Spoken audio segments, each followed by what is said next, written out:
Hi hello! ఇవాళ finish చేయాల్సిన works చాలానే ఉన్నాయి. చూద్దాం మరి ఎంతవరకు కంప్లీట్ అవుతాయో నాకు కూడా తెలీదు.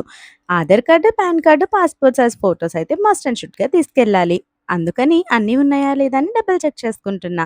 అక్కడికి వెళ్ళిన తర్వాత ఏది మిస్ చేసినా మళ్ళీ ఇచ్చుకుంటూ ఇంటికి రావాలి కదా! ఆ బాధ లేకుండగా ముందే చెక్ చేసుకొని వెళ్తే చాలా మంచిదని చెప్పి చెక్ చేసుకొని వెళ్తున్నా. ఇంతకీ విషయం ఏంటంటే మా నిహాల్‌ని స్కూల్‌లో డ్రాప్ చేసిన తర్వాత మా బన్నతల్లికి ఫీడింగ్ ఇచ్చి కాసేపు నిద్రబుచ్చేసి ఇలా వచ్చానన్నమాట. పోస్ట్ ఆఫీస్‌లో ఒక అకౌంట్ కావాలి. సో, దానికోసమని ఫస్ట్ పోస్ట్ ఆఫీస్‌కయితే వెళ్ళిపోయి అక్కడ ఫార్మ్స్ అన్నీ ఫిల్ చేసి ఇచ్చేసాను.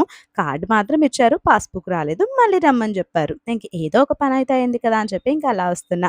ఓటర్స్ లిస్ట్ గురించి ఎంక్వైరీస్ అవి జరుగుతున్నాయి కదా! ఆ అప్లికేషన్స్ కూడా ఫిల్ చేసినవి ఉన్నాయి. అవి కూడా సబ్మిట్ చేయాలి. ఇంక దానికోసం అని చెప్పి సచివాలయానికైతే వచ్చాననమాట. రావడం బానే వచ్చాను కానీ ఎండ మాత్రం మామూలుగా లేదండి బాబు. చాలా గట్టిగా కాస్తుంది. ఇంకా ఆ ఎండకి ఏమి కనే కనిపించట్లేదసలు. ఇంక అలా వస్తూ మా ఫ్యామిలీలా ఫీల్ అయ్యి ఒక షాప్ దగ్గరైతే ఆగి మా మమ్మీ చెప్పిన కొన్ని థింగ్స్ అయితే తీసేసుకున్నా. తీసుకొని ఇంటికి కూడా వచ్చేసానులెండి. వచ్చాను కానీ నాకేమీ కనిపించట్లేదు. అంత ఎండలో వచ్చాను మరి. ఇంకా మా మమ్మీ అంటున్నారు, "నీ కూతురు లేచేసిందమ్మా, ఎతుక్కుంటుంది నిన్నే" అని చెప్పేసి. ఇంకా కాళ్ళు కడుక్కొని లోపలికెళ్ళి ఫ్రెష్ అయిపోయి మా బన్నతలనైతే ఎత్తుకుని కాసేపు ఆడుకున్నా. ఇదే కార్డ్ అనమాట పోస్ట్ ఆఫీస్ అకౌంట్‌ది.